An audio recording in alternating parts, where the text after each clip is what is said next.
इसके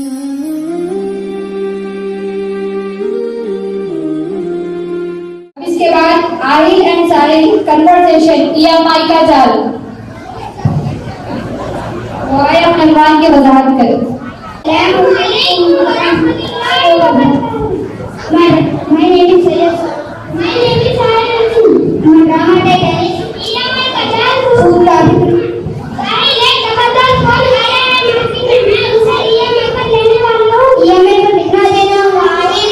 फोन में 40,000 हुआ है, EMI पर 48,000 देना होगा। मतलब कि उस नंबर से सिर्फ डेढ़ की पेमेंट करेंगे? ये तो सूद है आहिल। लेकिन साहिल ऐसा सब लोग ही लेते हैं। सब लोग के लेने से हराम व हलाल नहीं होता।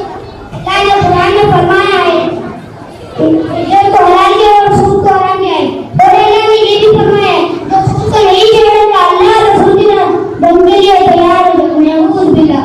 अस्तगफिरुल्लाह, इतनी सख्त बातें। हाँ, नबी सल्लल्लाहु अलैहि वसल्लम ने ये भी फरमाया सूद खाने वाला, देने वाला, लिखने वाला और गवाह इन सब दुनिया के बराबर है।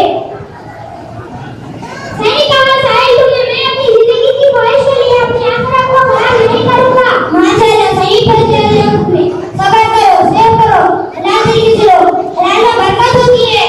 इंशाअल्लाह मैं EMI पर फोन नहीं लूंगा। सूद से बचना हमारी ईमान की इबादत है। हम सबको हमेशा हलाल कमाई को चुनना चाहिए।